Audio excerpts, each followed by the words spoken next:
on my way over to see a man I didn't know, Vance Connor. He said he was in trouble. Vance Connor owned a large sugar company. He was considered a big man. In the fog, I was having trouble finding Connor's house when I saw a man resting on a doorstep. I figured he might be able to help, but I was wrong. He was dead. The knife in his back told its own story. Clutched in his hand was a piece of paper.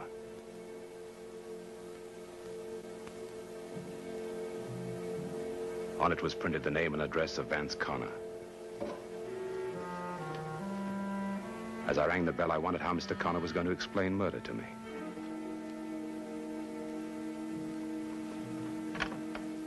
Oh, Lanyard, come in. Wait a minute, Connor. Take a look.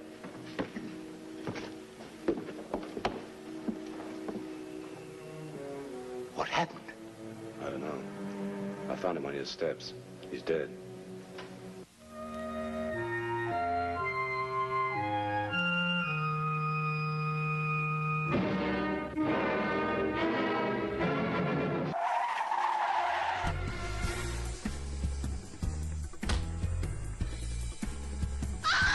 What's your name? You can call me Kooky.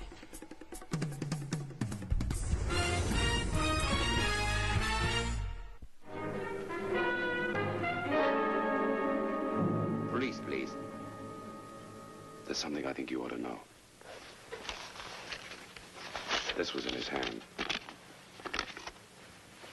Why would he come here? I never saw him in my life before. Hello, police. This is Vance Connor, 321 Beacon. There's a dead man on my front doorstep. Right. Don't you think you ought to report it as a murder? Why, did you kill him? No. Did you? I don't know. Maybe I did. In a way. You see, I'm on the verge of ruin. That's why I wanted to see you tonight. That doesn't explain much, Mr. Connor. You know what my business is, don't you? Sugar. There's a company called the Southern Cross with plantations in the Philippines. They dump their product on the market for less than it costs me to produce. What the answer is, I don't know. But well, let's say I caused a rumor to be circulated that any Southern Cross worker who could supply the answer would be handsomely rewarded. And you think out there's one who found his reward, huh? Possibly. Isn't that someone at the door?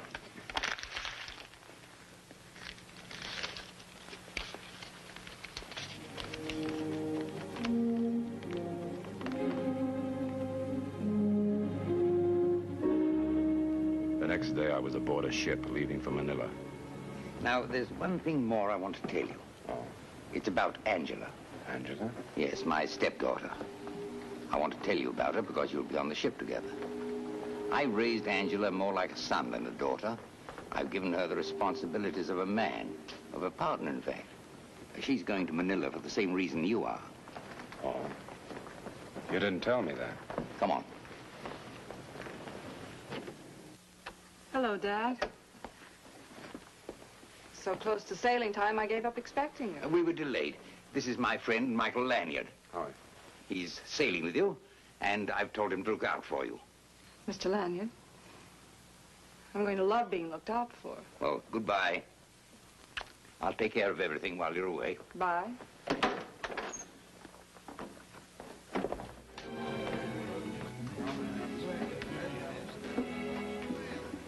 Pardon me, folks. I don't know you and you don't know me, but that ain't no reason we can't yell at each other over the fence now, is it? I'm Jim Straight. Where I go, I buy. Well, why don't you sit down, Mr. Straight? Why, I'm sitting. Thank you, ma'am. What'd you say your name was? I didn't say. However, it's Lanyard, Michael Lanyard.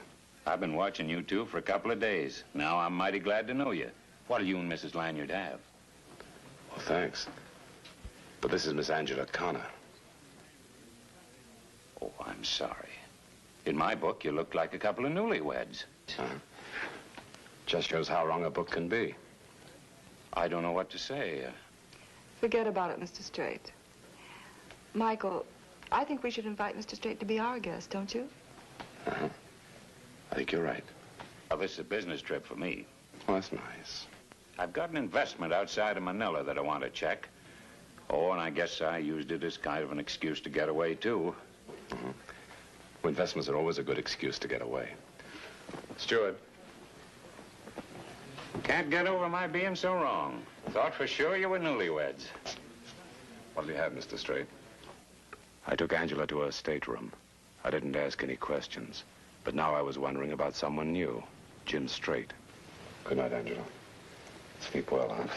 Michael, won't you come in for a moment?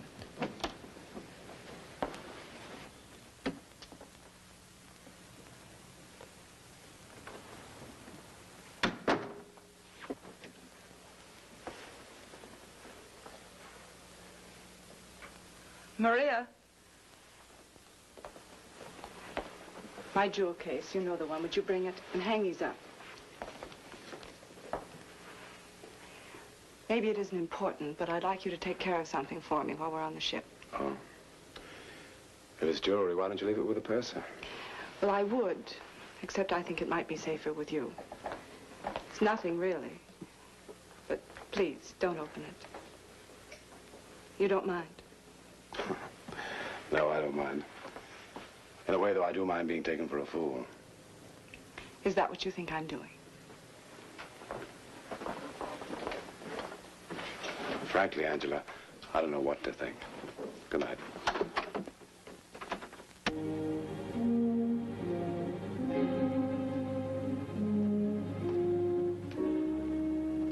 I don't like playing games when I don't know the rules.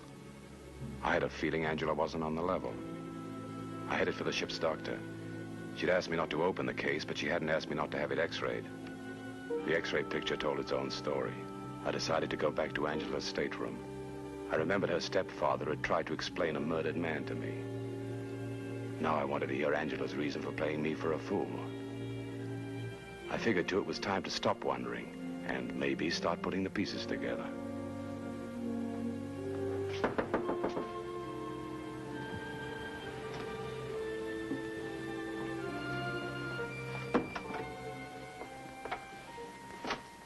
Well, Michael, what is it?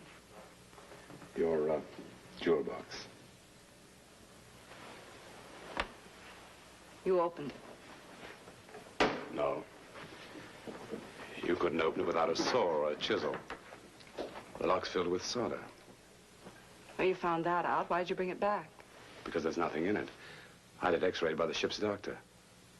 I told you I hated being taken for a fool. Michael, let me explain. It was, well, a sort of test my stepfather thought of. Or was it a trap you thought of? Well, if it was a trap, all I caught in it was a man who was smarter than I am.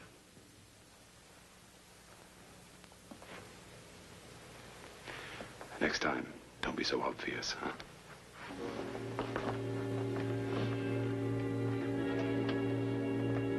Maybe Angela had told the truth. Maybe Vance Connor had suggested the test. But my hunch kept saying something else. I saw straight. I wondered what he was doing, whose team he was on. And suddenly I didn't like him.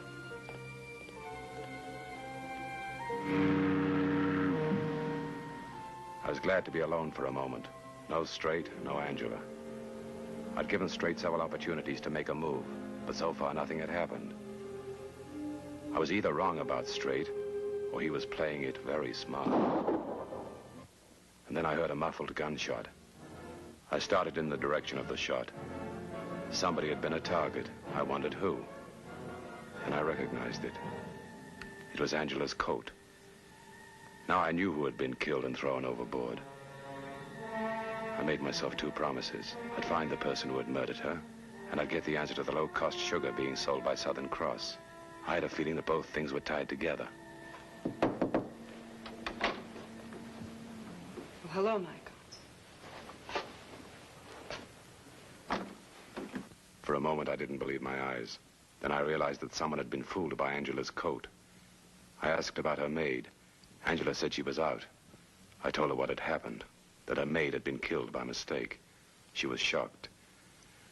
I realized Angela had been honest with me from the start. I added that until we arrived in Manila, she wasn't going to get out of my sight. I didn't want anyone to have a second chance.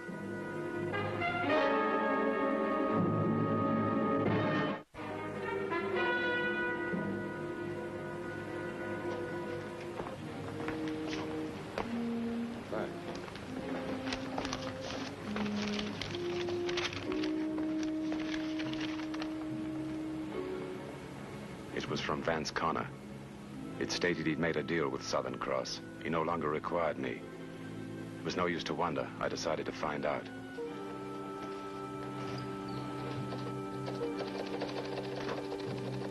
I sent Connor a radiogram. I asked him to reconfirm his message to me. I told him to do it fast.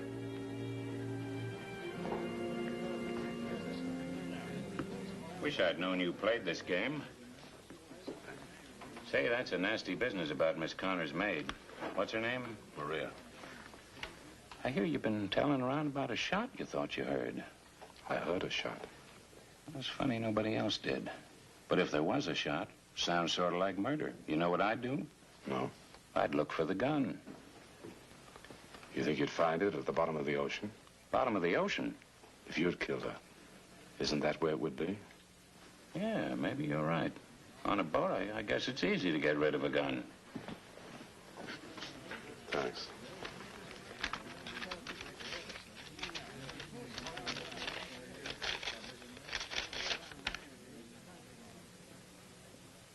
Good news? Straight seemed too interested in my radiogram. It's nothing important. An old friend of mine just died and left me $9 million. Always joking. Say, Mike, do you know anything about sugar? No, why? Well, as a stockholder in a company called Southern Cross, I'm going out to inspect what I've got my money in. That's why I'm making this trip. You can see the Southern Cross Plantation, where tourists are never allowed. What do you say? What do I say about what? Coming with me, I mean, as my guest. You see a lot more of the islands than you ever would any other way. How about it? That's the best proposition I've had all day. Good. 2 days later, we reached the Southern Cross Plantation. We made the trip in one of their boats. Straight told me the company owned the whole island. Cane fields, refineries, warehouses, and harbor. Then I got my first look at Colonel Valenza's house. Or maybe he would call it a castle. I had the feeling I'd walked into an armed camp. And I began to wonder again. Colonel Valenza's appearance didn't surprise me. Colonel Valenza, I'm Jim Straight. Glad to see you, senor. This is Michael Lanyard. Senor Lanyard, happy to meet you. Thank you, Colonel. I hope I haven't inconvenienced you by bringing along a friend. Not at all, senor Straight, not at all. You seem to have quite an operation here, Colonel. There is a lot of work before one can refine sugar, senor. Must be. Well, Colonel, that's why I made the trip. I want to find out how my investment is being handled. Tomorrow I shall show you and your guest the Southern Cross Plantation. I hope I can make your visit interesting. Well, thanks, Colonel. Dinner will be at 7:30.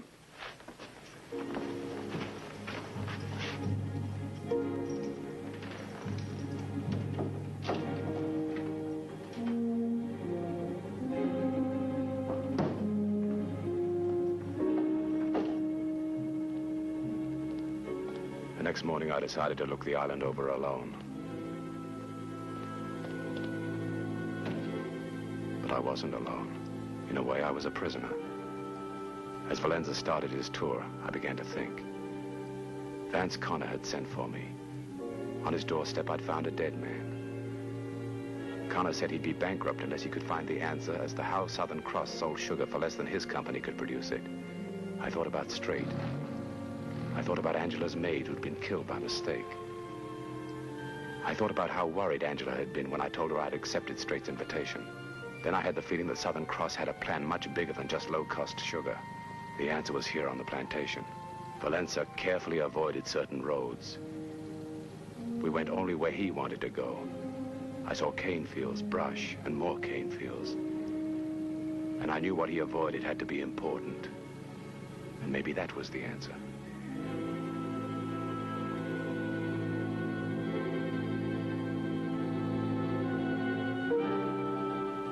At dawn the next day, I tried again.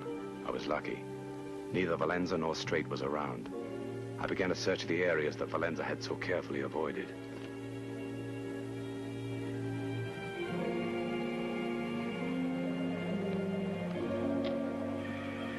About 3 hours later, I'd seen enough to recognize the Southern Cross operation. I'd seen men pulling wagons. I'd seen dirt and blood. I wanted to find where they kept these poor devils at night. It didn't take long. The island had many such places. I had thought that they were warehouses, but I'd been wrong. This plantation was a concentration camp, and the answer to the Southern Cross low-cost sugar was one deadly thing: slave labor. It was a familiar pattern, and it turned my stomach. I had all the answers, and if I was lucky, Vance Connor could have them too. You were out early, senor. Maybe you had trouble sleeping. Something on your mind, perhaps? I was wondering about some of the things we saw yesterday, Colonel. How many workers do you have on this island? 7,000 or 8,000. We didn't meet a soul. I didn't see a house. It's not even a shack. We provide for them, senor. In there? The stockade, yes. With an armed guard and a whipping post. Every plantation has a little trouble now and then. And you correct it with the lash. The lash is the only law they know. Not where I come from. We gave up slavery a long time ago. I'll show you back to the house. When I got back to the house, I found that somebody had gone through my luggage and taken my gun. Valenza and Strait had done a thorough job. How do you escape from an island? Alcatraz would have been easier. I had a feeling I was sitting on my own grave. I didn't like it. I needed a break. And with luck, I might end the slave labor.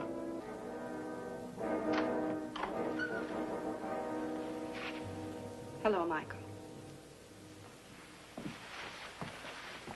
Hello, Angela. That's another thing I like about you, Michael. You never seem surprised. When did you arrive? Very shortly after you. See, I didn't want to let you out of my sight for even a second. Valenza and Strait said you've been tremendously curious. Are you still curious? Yeah. Why did you kill your maid?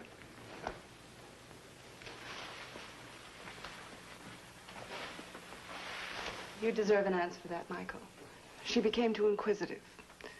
She started to guess a lot of the right answers. She wanted money. I don't like blackmail. It's interesting. You see how it is? I made a mistake. I admit it. Mistake, Michael? I thought you loved your stepfather. I thought you were working for him instead of against him. Now you think I'm some sort of a traitor.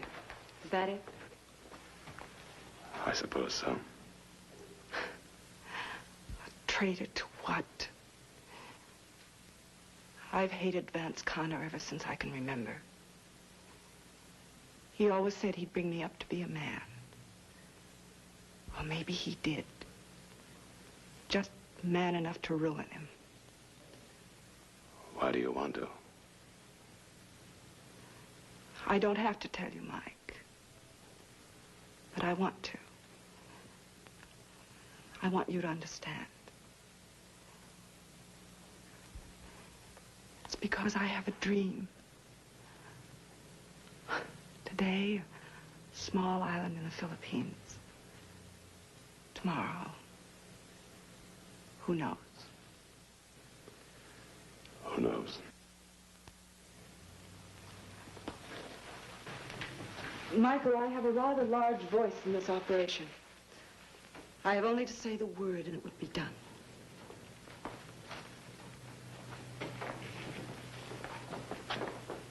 Just what is the word, Angela? Partner. Instead of Valenza and Strait and myself, we could be four. Why?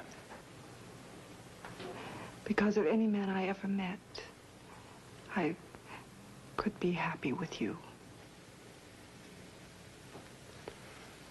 You're gonna think I'm a fool, Angela. But I could never be happy with you.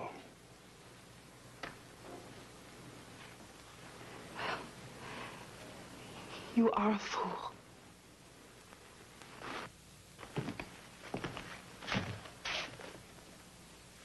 I told you it wouldn't work. Okay, Lanyard, we'll do it the hard way. You're going back to the mainland. The boat's waiting at the dock. I'll go and pack. I said the hard way. After you've traveled about an hour, the boat will blow up. An unfortunate accident. Tragic end to your colorful career. Except for one thing. I don't like doing things the hard way.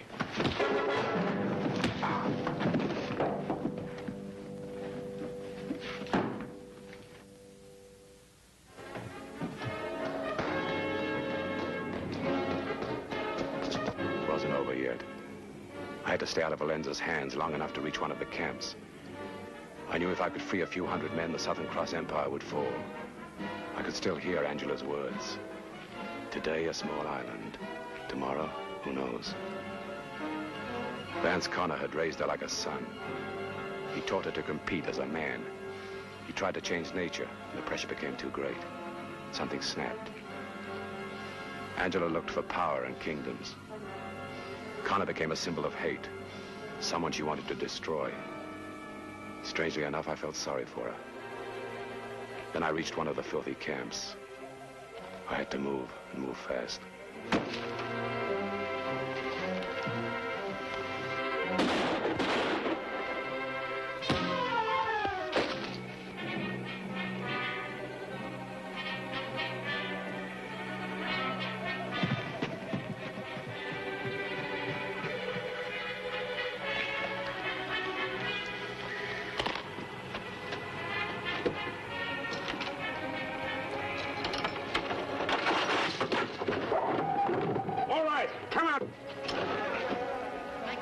The men came out slowly. I needed their help. Then I heard Valenza.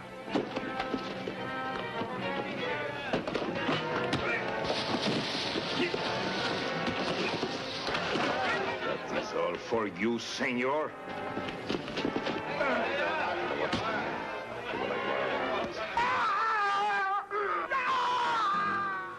When the men found they were free, they went mad. Angela died instantly, a bullet in her heart. What about the others? Strait and Valenza weren't quite so fortunate. I don't understand. I raised Angela. I brought her up as if she were my own. Treated her as if she were a full partner. As if she were a man. I trusted her. Why should she turn on me? Maybe she felt you cheated her. Maybe she wanted to be treated as a woman.